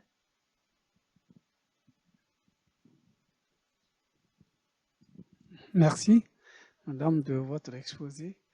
Et moi, mon attention a été tirée sur la typologie des unions libres. Alors, pouvez-vous me donner quelques précisions permettant de nuancer ces différentes typologies?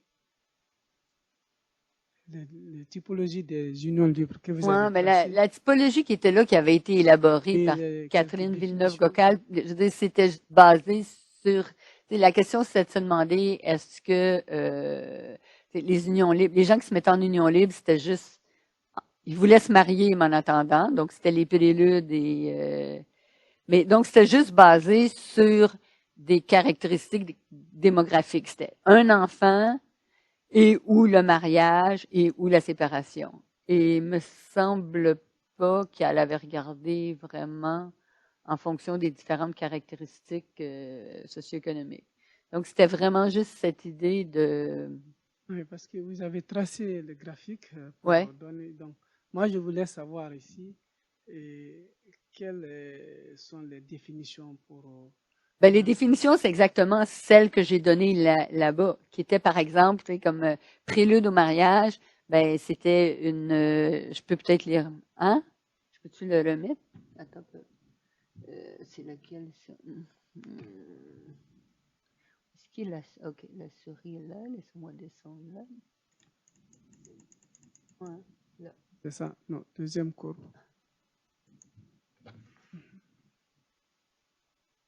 Okay. Donc, il y a juste comme...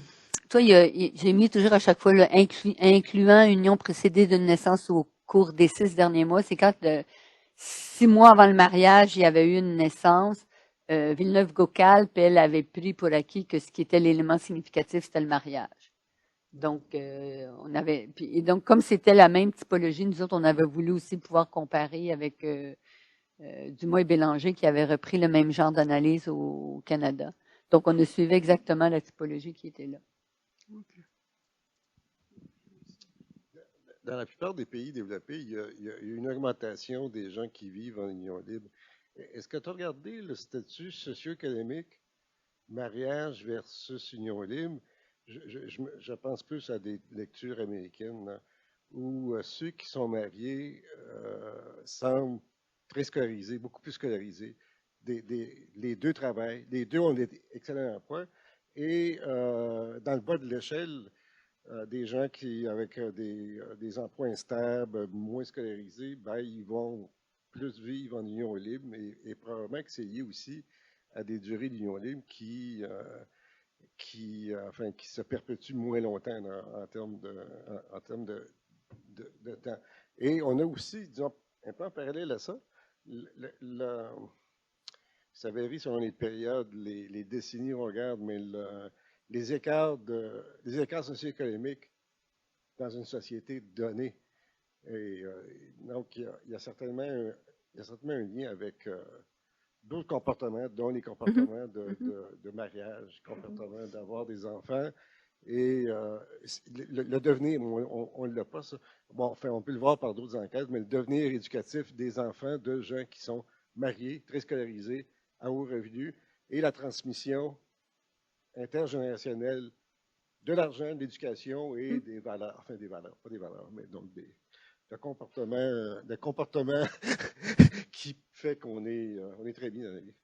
Non, mais ça, effectivement, il y a des fois, on l'a regardé, des fois, on ne l'a pas regardé nous, mais il y en a d'autres qui avaient regardé. Effectivement, c'est quand on regarde quand l'Union libre a commencé à se répandre dans les années 70, ben, tu le sais comme moi, à l'époque, c'était les plus scolarisés, c'était un phénomène urbain, scolarisé, etc. Bon, à mesure que ça s'est répandu, c'est devenu beaucoup moins clair. Et effectivement, maintenant, ce qu'ils ont montré un peu partout, c'est que ce qui était, par exemple, quand on étudie les mesures d'exogamie, auparavant, il y avait beaucoup plus d'écart, par exemple, entre les conjoints, parce qu'on avait souvent un homme très scolarisé qui allait marier une femme moins scolarisée, donc il y avait un écart. Et effectivement, comme tu le mentionnes, maintenant, c'est devenu beaucoup plus polarisé, de sorte que les couples qui se marient maintenant, c'est devenu des couples beaucoup plus scolarisés, mieux établis financièrement, etc. Sauf que, ceci étant dit, quand on a regardé là, avec l'enquête de 2011 pour regarder la gestion dans les couples mariés et les couples en union libre au Québec et ailleurs au Canada, ce qu'on trouve, c'est que on ne sait pas, j'ai pas regardé vraiment proche, mais j'ai l'impression qu'on va retrouver la même affaire que tu dis, c'est-à-dire que les couples mariés vont être plus scolarisés, plus à l'aise financièrement que les couples en union libre. Mais par contre, les couples en union libre du Québec sont plus scolarisés et en meilleure position financière que les couples en union libre ailleurs au Canada, puisque ici, c'est un phénomène qui est beaucoup plus généralisé. Par contre, c'est un phénomène beaucoup plus de francophones. Ça, c'est bien clair que les unions libres au Québec, c'est pas tant on trouve pas ça tellement dans la communauté anglophone ou immigrante. C'est beaucoup plus un comportement de francophones, mais il y a beaucoup moins d'écart entre couples mariés et couples en union libre au Québec qu'ailleurs au Canada. Québec? Pas de questions à Québec? Un commentaire de méthodologiste qui n'a pas beaucoup travaillé avec ces données-là. Je trouve toutes vos discussions très, très intéressantes sur tout le potentiel qu'une belle enquête comme celle-là peut apporter. Puis on espère qu'on aura la comparabilité dans le temps pour pouvoir poursuivre ces beaux travaux. Merci. Moi, j'avais peut-être une question. J'ai été frappée par la répartition de la gestion commune, en tout cas de l'argent par les couples mariés. Le pourcentage beaucoup plus élevé au Canada qu'au Québec. Est-ce que vous l'avez regardé avec des caractéristiques pour l'instant? Avez-vous déjà des éléments? Parce que ce que ça veut dire aussi, c'est qu'en gros, les couples au Québec, ils gèrent pas en commun comparé à ailleurs au Canada. C'est vraiment très, très différent, peu importe le mode d'union. Non, mais quand on s'est mis, comme je t'ai dit, quand on s'est mis à contrôler pour tout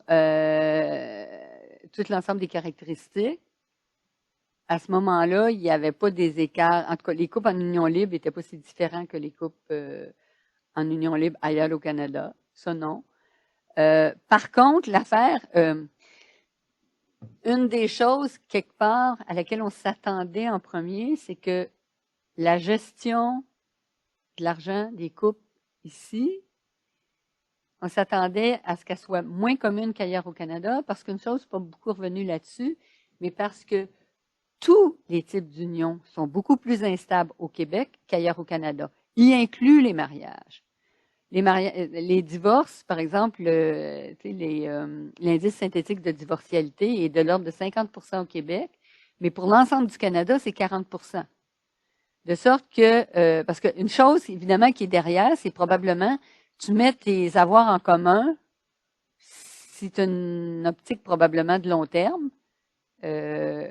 Bon, ici, d'ailleurs, au Québec, par contre, est très bien protégé pour les mariages, pour l'instant, avec la loi du patrimoine. Mais, donc, déjà, dans nos hypothèses, on a fait l'hypothèse que, dans l'ensemble, ils devraient moins partager au Québec qu'ailleurs au Canada. Mais on a trouvé que, par contre, on s'attendait à ce qu'il y ait des écarts beaucoup. C'est une fois que tu contrôles pour, je sais pas moi, la scolarité. On sait que les couples plus scolarisés, ils partagent moins. Peu importe. Mais donc, ça, toi, ça se retrouvait, par exemple, des couples en union libre. Et donc, une fois que tu contrôles pour tout ça, il n'y avait plus cet écart qui restait marquant entre les deux. Mais c'est chez les mariés que je suis frappée parce que Ouais. là, on est à 68-40. Ouais. Il n'y a pas tous les contrôles pour toutes les caractéristiques, mais ça disparaîtra pas complètement, là, de 40 à 68. Non. Il faudrait que je refouille un peu plus, là, parce que là, je ne saurais plus te dire comme ça, mais... Puis aussi, compte tenu des écarts dans les revenus des hommes et des femmes, à essayer de voir la protection dont jouissent les femmes ou pas, compte tenu du mode d'union, mais ça, évidemment, il faudrait avoir l'information sur les revenus. Je veux dire quoi? Ben, comme il y a encore des écarts importants dans les revenus des hommes et des femmes, globalement, s'il y a beaucoup de gestion qui reste, c'est bien beau si la femme a continué de mettre l'argent dans son compte à elle, mais si elle en fait beaucoup moins, ça ne l'aidera pas plus au moment d'une séparation. Non, parce que, il me semble, une des choses qu'on a contrôlées, par exemple, parce que, comme a dit Pascal tantôt, on a le revenu du répondant, puis on a le revenu du ménage. Donc, on a, je pense qu'on a contrôlé pour la part du revenu du ménage à laquelle, là où la répondante contribuait, là. Mais, puis là, je me souviens plus c'était quoi les résultats de cette affaire-là. Pierre, il veut dire quelque chose. Je voudrais savoir c'est quoi le patrimoine, moi, on ne l'a pas. Ben non, ça, mon cher. Mais ça fait penser, il me semble qu'au cours de la dernière année, grosso modo, j'ai répondu à des questionnaires. C'est films de sondage là, où on dit oui, puis après ça, on revient constamment avec toutes sortes de sondages. je me souviens pas quelle maison, Harris, Ipsos-Ri, je ne sais pas. Puis de temps en temps, il y avait un truc, probablement que c'est commandé par des institutions financières.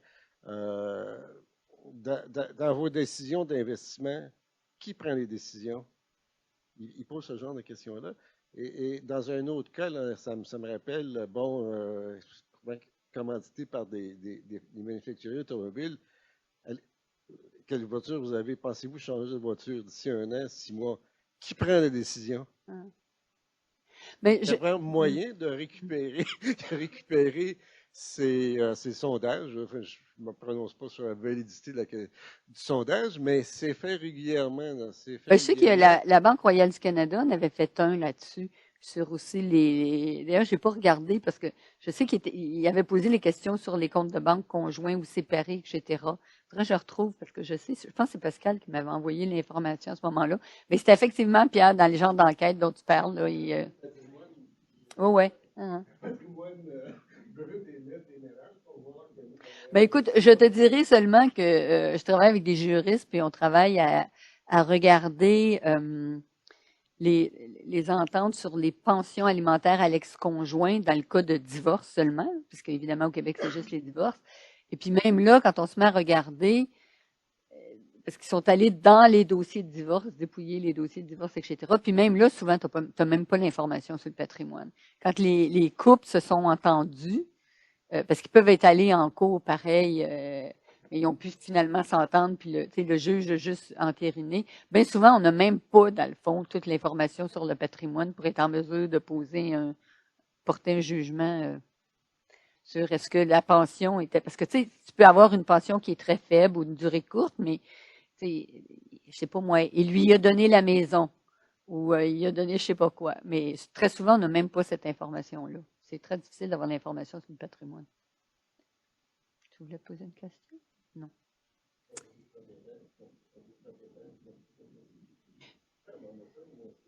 Non, mais la chose qu'on veut, d'ailleurs, j'avais discuté avec Benoît Laplante l'autre jour, puis on veut faire ajouter à la prochaine fois, parce que là, tout ce qu'on sait, c'est êtes-vous propriétaire de votre logement.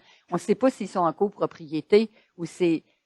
Oui, mais la maison est au nom de qui? Si tu es en union libre, ça fait toute la différence. Si la maison est à mon nom, puis on se sépare en chicane, la maison est à mon nom si on est en union libre. Donc, je sais qu'on s'était dit que effectivement, qu'on ne peut pas avoir toute l'information sur le patrimoine. Les 2 questions qu'on voulait faire ajouter la prochaine fois, c'est avez-vous un testament? Hein? Je pense pas. Puis l'autre, c'est qui est propriétaire de la maison? Si le ménage est propriétaire de la maison, qui est propriétaire? Parce que déjà, ça nous donnerait une bonne idée. Parce que l'autre chose aussi, il aurait voulu savoir, est-ce que vous avez un contrat de vie commune? Mais là, tu m'as demandé ça, il y a plein de gens qui ne savent pas de quoi on parle. Donc, l'idée de demander est-ce qu'il y avait un testament, puis qui est propriétaire de la résidence, ça nous apporterait déjà pas mal d'informations. De façon de base, avoir une maison, c'est le principal patrimoine des individus, et avoir un régime de retraite. Ouais. Est-ce que vous avez un régime de retraite employeur ou privé? Ouais. Le public, on peut savoir par les deux éléments. Ce sont les 2 éléments. Ouais. Tu voulais dire quelque chose? Je ne vais pas couper le sujet, là, mais on pourrait revenir si jamais. Je voulais revenir sur les questions, sur les attitudes que monsieur a posées en arrière. C'est des questions que, pour ceux qui reculent à cycle 10, ou peut-être ces anciens couples, il y avait des modules sur les valeurs et les attitudes. C'est très intéressant, par exemple. Qu'est-ce qui est, à votre avis, une bonne raison de demander une rupture d'union? C'est étonnant de voir ce que les gens disent oui ou je suis en accord, pas en accord. Et aussi, il y avait des indices de qualité de l'union. Hein? Un peu comme ça, des questions. C'est des questions qu'on a essayé de ramener au cycle 25. Il y avait plusieurs personnes qui avaient demandé pour un peu mesurer comment ça a changé l'attitude à l'égard de la famille. On commençait plus doucement comme c'est correct pour un couple de même sexe d'avoir un enfant. On commençait plus doucement, puis on allait de plus en plus, c'est correct pour une femme seule de vouloir un enfant sans qu'il y ait un conjoint d'impliqué dans la relation. C'est un peu le type de questions qu'on avait posées. Dans les tests qualitatifs, ça ne fonctionnait pas du tout, ces questions-là. Parce que les gens étaient incapables de répondre pour eux-mêmes. Ils répondaient toujours pour la société. « Ah oui, ça se fait. » Ou « ça se fait, mais vous, êtes-vous en accord avec ça? Êtes-vous correct? » puis incapables d'aller chercher leur opinion à eux, puis c'est la raison pour laquelle on a dû les laisser tomber, malheureusement. Mais c'était très intéressant comme question. Attends, Pierre, ils t'entendent pas à Québec. Je me souviens pas comment c'est posé la question, mais j'ai une collègue qui a beaucoup exploité, là. Disons, je vais le résumer de très brutal, enfin, de façon très, pas tout à fait correcte. Êtes-vous heureux? Après tous les ESG où il y avait cette question, dans la littérature en sciences économiques aux États-Unis, on a fait beaucoup de chemin parce qu'il y avait des questions relativement sophistiquées, puis on a essayé de répondre au paradoxe suivant. Les femmes, sur 25, 30 ans, sont plus scolarisées, ont plus d'argent, maîtrisent mieux leur vie. Elles sont moins heureuses. Elles sont moins heureuses dans le temps. Donc, on a essayé d'expliquer pourquoi. Parce que pourquoi? Et on utilise beaucoup ces questions. Je me souviens pas, mais j'avais dû faire un commentaire sur le papier de ma collègue. C'est rare qu'on puisse juste faire un papier sur sa collègue, mais on va demander ça dans un petit colloque. Et je m'étais mis à lire les articles américains où on exploitait ça. Mais il y avait des belles questions. Je ne me souviens pas comment c'est posé, mais il me semble plus sophistiqué que êtes-vous heureux présentement? Je ne dis pas que c'est ça qui est posé. Là, mais...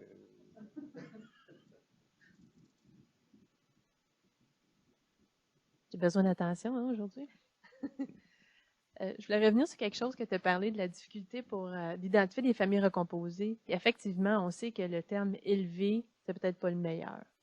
Puis ça, on s'en est rendu compte, ça fait longtemps, mais ça fait partie de la comparabilité historique. C'est difficile de changer un mot, ça va être difficile. Oui, mais d'un autre côté, quand on se compare aux autres pays, on passe à côté de la traque parce que nous, on regarde, dans le fond, parce que c'est quand tu reprends les épisodes, c'est que selon que tu prends, comme j'ai dit, que le répondant est le parent ou le beau-parent, tu n'as pas du tout la même affaire. Et donc, c'est pour ça qu'on trouvait que les hommes et les femmes, ça faisait des choses différentes. Et dans les autres pays, ce qu'ils font beaucoup plus, puis même ils vont plus loin que ça, c'est parce que non seulement ils demandent, parce que ici, on pourrait demander, est-ce que vous avez déjà habité avec les enfants d'un conjoint, de quelqu'un? Puis l'autre chose qu'ils demandent aussi dans d'autres pays, qui est pas du tout inintéressant quand tu t'intéresses à la stabilité, mais ils demandent aussi si le conjoint, pendant cet épisode-là, lui avait des enfants qui vivaient ailleurs. Les enfants n'ont pu ne pas vivre avec... Parce que si j'habite avec un conjoint qui a des enfants d'une union précédente, que lui n'a pas la garde partagée ou à temps plein des enfants, ben, je dirais même pas que j'ai habité avec ses enfants, même si ses enfants sont venus aux 2 fins de semaine, etc. Donc, il y a de plus en plus de recherches dans les autres pays qui mettent l'accent sur le fait qu'il y ait des enfants avec lesquels tu as habité, puis qu'il y ait des enfants qui soient ailleurs, qui étaient ailleurs dans le réseau. Et nous, ici, on arrive avec quelque chose d'encore plus étroit. Les avez-vous élevés? Et donc, c'est pas du tout clair. Puis comme je dis, d'un autre côté, ben, quand on demande quand on reconstitue les épisodes de famille recomposée d'une répondante, ben, surtout les femmes, on va attraper les femmes qui, elles, vivent avec leurs enfants. Puis là, elles peuvent avoir eu, je sais pas, moi, je vois des 2, 3 conjoints. On les compte comme des épisodes de famille recomposée, mais peut-être que le conjoint s'est jamais mêlé. Puis on à ce moment-là, si on veut être cohérent, il faudrait demander, est-ce que votre conjoint a élevé vos enfants pendant ce temps-là, ou a contribué à... Tandis que là, on a comme 2 échantillons d'épisodes en famille recomposée qui sont pas du tout comparables. D'où l'importance d'avoir l'information de la matrice. Oui, mais moi, je parle des épisodes passés. On l'a pas, la matrice. Avec la matrice, ça permet, parce qu'on voit beaucoup de gens qui disent, par exemple, on a un couple, homme-femme. Quand on demande le lien entre la femme et l'enfant, on va dire mère, père. Le père, entre le lien entre le père et l'enfant, ils vont dire personne non apparenté. Ils sont en union libre, puis parfois sont mariés. Mm-hmm. C'est sûr que là, on se trouve à prendre une décision, ben, c'est une famille recomposée. Mm-hmm. Mais si on interviewait la mère, c'est simple, c'est un enfant biologique. Oh ouais. Mais si le parent interviewé, c'est le père, le monsieur du ménage, je veux dire, à ce moment-là, on ne sait pas s'il va dire oui à la question « Avez-vous élevé l'enfant? » Probablement que non. Et à ce moment-là, on se trouve avec un ménage. Le monsieur dit qu'il n'y a pas d'enfant. Oui, mais avec la matrice, moi, ce que j'ai vu, c'est que ceux-là, vous les recodez comme étant des familles recomposées. Ouais, mais donc encore une fois, c'est encore. Pas accès Non, à non. la matrice. Mais quand on a ça, on peut tout recorriger. Oui, mais comme je dis, quand on est dans les épisodes passés, on n'a pas la matrice. Non, ça c'est vrai. Donc, c'est là qu'il faut demander l'information. Est-ce qu'il y a d'autres questions à Québec ou ici? Ben, sinon, on va clore ce premier séminaire de la saison en remerciant nos conférencières. Merci beaucoup à Pascal et à Céline.